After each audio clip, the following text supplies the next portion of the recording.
নরেন্দ্রপুরের নাহিদাবাদ ভয়ঙ্কর আগুন, 3 জনের মৃত্যুর খবর পাওয়া যাচ্ছে। এখনো পর্যন্ত ভিতরে বেশ কয়েকজন ভিতরে আটকে রয়েছেন এরকম আশঙ্কা করা হচ্ছে। কি অবস্থা সেখানে? দাউ দাউ করে চলেছে আগুন। সকালে আমরা দেখেছি বেশ কিছুক্ষণের চেষ্টায় সেই আগুন নিয়ন্ত্রণে আনতে পেরেছে দমকল। সরু রাস্তা, ঘিঞ্জি গলি, তার মধ্যে গোডাউন, সেই গোডাউনে আগুন, দমকলকে বেগ পেতে হয়েছে। এদিকে বাইরে তখন পরিজনেরা উৎকণ্ঠায় রয়েছেন। নিখোঁজ এখনো বেশ কয়েকজন। কজন নিখোঁজ কোনো হদিশ মিলছে? রৌনক রয়েছে সরাসরি আমার সঙ্গে। রৌনক, 3 জনের দেহ উদ্ধার হয়েছে। নাইট ডিউটিতে ছিলেন ওই দুটি গোডাউন মিলে বেশ কয়েকজন। কজন ছিলেন? হ্যাঁ,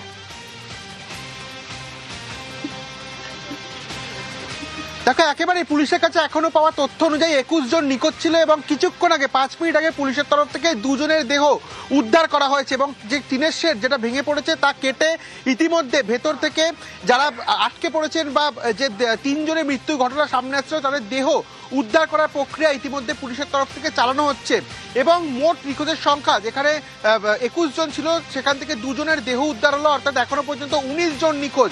এই 19 জনের হদিশ পেতে পুলিশের তরফ থেকে কিন্তু একদিকে যেমন এখানে রেস্কিউ অপারেশন চালানো হচ্ছে, অন্যদিকে বারংবার তাদের মোবাইল ফোনে ফোন করা হচ্ছে এবং আশেপাশে যে স্থানীয় হাসপাতাল সেগুলিতেও খোঁজ নেওয়া হচ্ছে। অর্থাৎ গতকাল যখন আগুন লেগেছিল তারপরে তারা কোনোভাবেই বার্ন ইনজুরি নিয়ে কোনো হাসপাতালে চলে গেছেন কিনা বিভিন্ন দিক কিন্তু পুলিশের তরফ থেকে খতিয়ে দেখা হচ্ছে এবং সারা রাত আজ এই রেস্কিউ অপারেশন চলবে বলেই কিন্তু পুলিশ সূত্রে জানা যাচ্ছে। ইতিমধ্যে যে গোটা এলাকা সেখানে লাইট লাগানো হয়েছে, কারণ ভেতরে যে 19 জন আটকে থাকার একটা সম্ভাবনা সামনে আসছে, তারা কি অবস্থায় রয়েছে এবং যে 3 জনের মৃত্যু হয়েছে তার মধ্যে 2 জনের দেহ কিন্তু ইতিমধ্যে উদ্ধার করা হয়েছে, বাকি 1 জনের দেহ কোথায় রয়েছে গোটা বিষয়টি কিন্তু ইতিমধ্যে পুলিশের তরফ থেকে খতিয়ে দেখা হচ্ছে।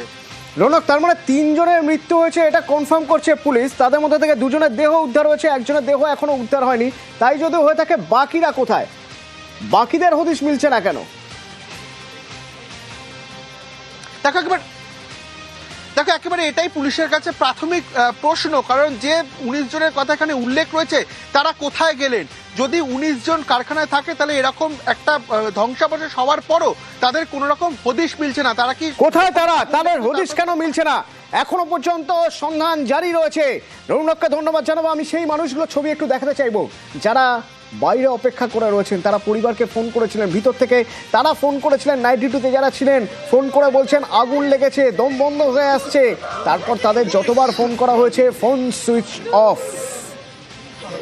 প্রথমে রিং হয়ে কেটে গেছে, তারপর আর ফোনে পাওয়া যায়নি। দিনভর তারা বাইরে আজ অপেক্ষা করেছিলেন। আপনার কেউ নিখোঁজ রয়েছে নাকি? হ্যাঁ, আমার দাদা। এখানে কোথায় কাজ করতেন? এইখানে এই যে ফুলের কাজ করতো। ডেকোরেটর? হ্যাঁ, ডেকোরেটরের কাজ। কি নাম? সুব্রত খাড়া। খোঁজ পাননি? না, এখনো পর্যন্ত পাওয়া যায় না। ফোন টোন এসেছিল? ফোন টোন সব সুইচ অফ। আমাদের 13 জন কারো নিখোঁজ, কারো খবর পাচ্ছে ফোনে পাওয়া যাচ্ছে না। তার মধ্যে আপনার কেউ আছে? আমার ছোট ছেলে রামকৃষ্ণ মন্ডল আর আমার ছোট ভাই গোবিন্দ মন্ডল। এখানে আটকে আছে? ওরা আটকে আছে আটকে আছে মনে হয়। আটকে আছে পুরো